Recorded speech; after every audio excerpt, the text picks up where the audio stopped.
Hanya dalam masyarakat yang IQ-nya 78 kedangkalan itu laku.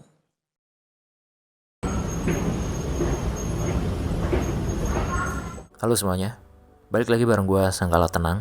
Hari ini kita mau ngobrolin sesuatu yang mungkin agak sensitif, tapi penting banget buat kita sadari sebagai bangsa. Kembali lagi di Ngomong Hidup. Kalian tahu nggak, kalau IQ rata-rata orang Indonesia itu ya gitu deh, paling rendah kedua di Asia Tenggara setelah Timor Leste. Gimana rasanya? Agak nyesek ya. Padahal Indonesia ini negara yang gedenya minta ampun.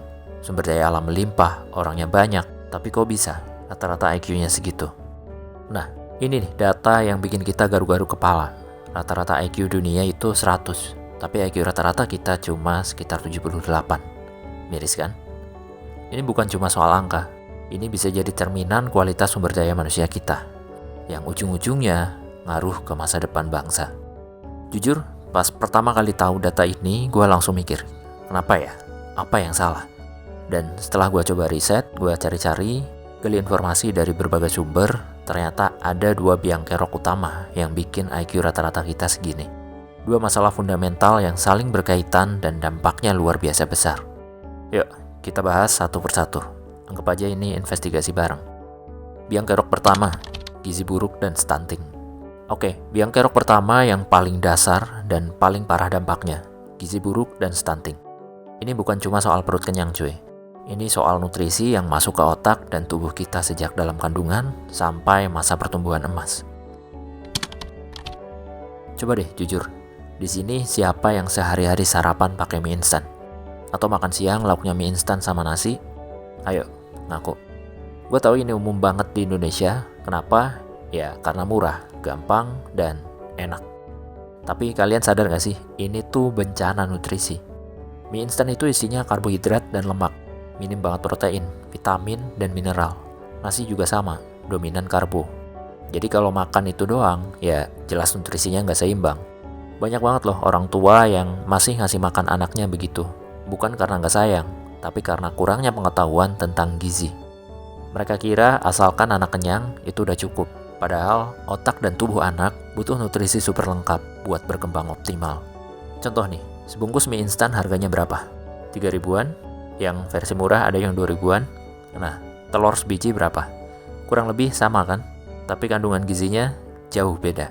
Satu telur aja udah ngasih protein, kolin, dan nutrisi yang penting buat perkembangan otak. Mie instan? Ya, buat isi perut aja. Ini yang harus kita ubah mindsetnya. Prioritas itu bukan cuma kenyang, tapi bergizi.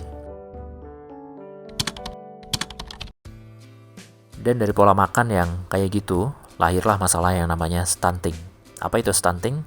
Gampangnya, itu kondisi gagal tumbuh kembang pada anak akibat kekurangan gizi kronis, terutama di 1000 hari pertama kehidupan, dari dalam kandungan sampai anak usia 2 tahun. Anak stunting ini ciri-cirinya tinggi badannya lebih pendek dari standar usianya. Tapi, yang lebih bahaya dari itu, perkembangan otaknya juga terhambat. Data tahun 2022 nunjukin, 1 dari 4 balita di Indonesia itu stunting. Artinya, 25% anak balita kita itu kurang gizi kronis. Kebayang gak sih? 1/4 generasi penerus kita otaknya gak berkembang maksimal. Jadi ini bukan cuma soal ngaruh ke tinggi badan tinggi atau pendek, tapi dampak lainnya yang lebih krusial dan seumur hidup. Gue jelasin beberapa dampaknya. Ada dampak ke kapasitas kognitif, jadi berkurang. Jadinya gampang lemot, susah fokus, daya tangkapnya rendah, ditanya A, jawabnya B. Terus juga dampak ke prestasi akademik. Prestasi akademiknya jadi anjlok. Di sekolah susah nangkep pelajaran, nilai jeblok. Materi pelajaran yang harusnya bisa dipahami dalam 1-2 kali penjelasan, buat anak stunting mungkin jadi butuh 4-5 kali atau mungkin lebih. Terus juga produktivitasnya rendah saat dewasa. Mereka lebih susah bersaing di dunia kerja karena kemampuan berpikir kritis, problem solving, dan konsentrasinya nggak setajam yang lain. Selain itu, mereka juga lebih rentan kena penyakit. Terus juga kemampuan logical thinkingnya jelek, makanya gedenya jadi pecinta soundhouse. Gue sering banget nih lihat di desa-desa, anak-anak kecil makannya cuma nasi sama mie atau nasi sama kecap, kerupuk, sayur jarang, apalagi daging atau telur. Orang tuanya juga banyak yang kurang paham pentingnya gizi seimbang. Nah, ini nih yang harus kita edukasi terus-menerus. Dan ada satu kasus yang bikin gue emosi banget, yaitu penggunaan susu kental manis sebagai pengganti susu formula bayi. Ini bahaya banget. Kenapa bisa terjadi? Ya, lagi-lagi karena harga susu formula mahal. Masyarakat mikirnya, yang penting manis, yang penting warnanya putih kayak susu. Padahal susu kental manis itu isinya gula doang. Proteinnya minim, nutrisi buat bayi, apalagi. Akibatnya apa? Bayi-bayi jadi kebanyakan gula, tubuhnya mungkin gemuk, tapi otaknya kelaparan. Ini yang paling parah jadi pemicu stunting juga. Kita harus sama-sama edukasi masyarakat kalau susu kental manis itu bukan susu bayi. Bayangin, diperkirakan sekitar 6 juta anak Indonesia berisiko kehilangan 10-15 poin IQ gara-gara stunting ini. IQ rata-rata kita udah 78, terus kehilangan 10-15 poin lagi. Berarti bisa jadi sekitar 60-an IQ-nya. Gorila aja seringnya IQ-nya di atas 70. Ini bukan mau hina, tapi ini cambuk keras buat kita semua. Kalau IQ rata-rata kita segitu terus, gimana mau bersaing di kancah global?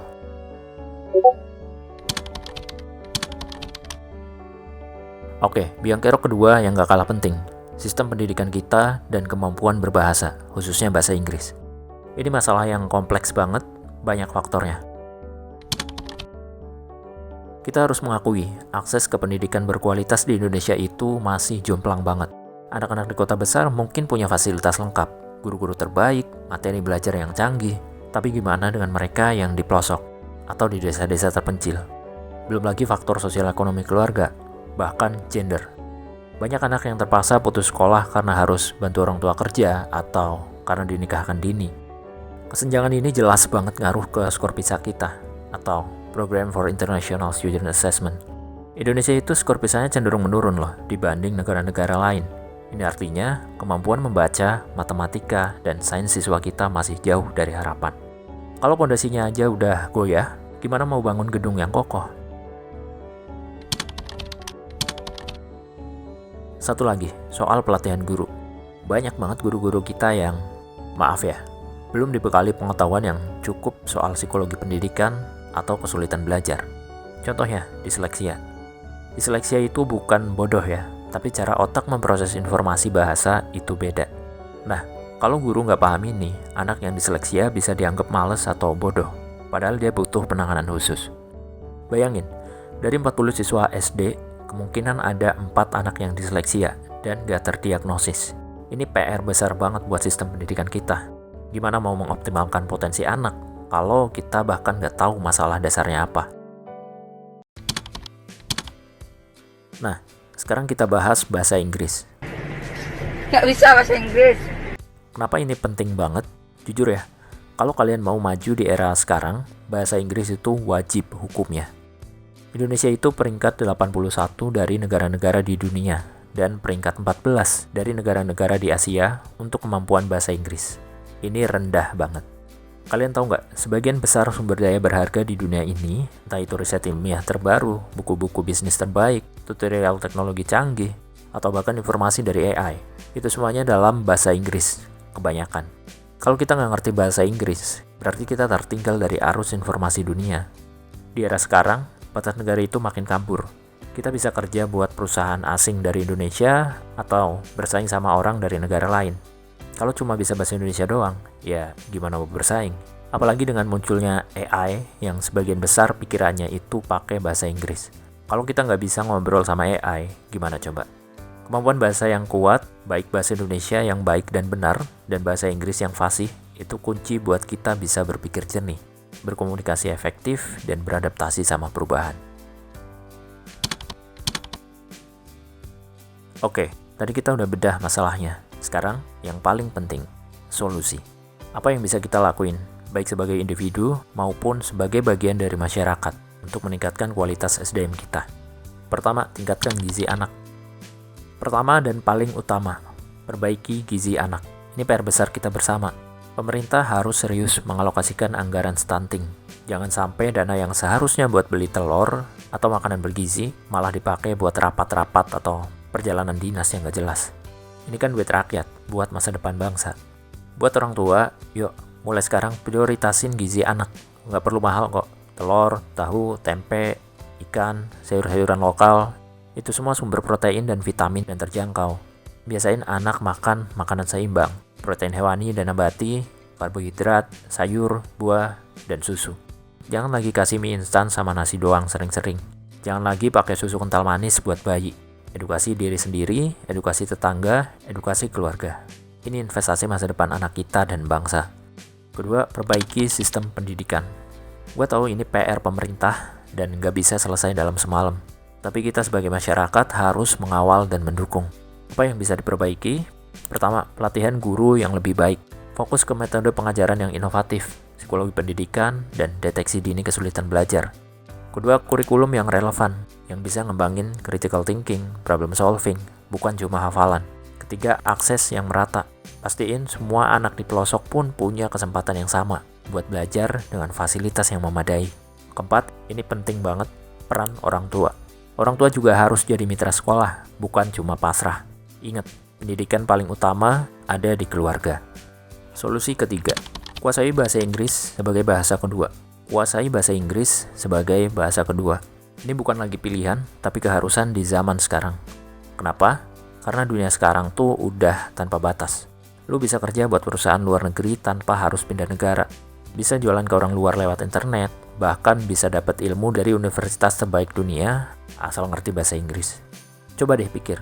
Lu mau nonton video edukasi di YouTube, banyaknya pakai bahasa Inggris. Lu mau baca jurnal ilmiah dan artikel keren, bahasanya Inggris. Bahkan lowongan kerja yang gajinya gede-gede, rata-rata mintanya yang bisa bahasa Inggris. Dan ini bukan soal harus jadi native speaker ya, tapi minimal ngerti dan bisa komunikasi. Bisa ngobrol, bisa nulis email, bisa wawancara, itu udah cukup buat buka banyak pintu rezeki. Masa depan Indonesia di tangan kita. Jadi, masa depan Indonesia itu ada di tangan kita. Kalau kita terus-terusan ngeremehin masalah gizi buruk, kalau sistem pendidikan kita jalan di tempat, dan kalau kita malas belajar bahasa Inggris, ya jangan kaget kalau kerjaan kita nanti diambil alih sama AI, atau sama pekerja asing. Atau kita cuma jadi penonton di negeri sendiri.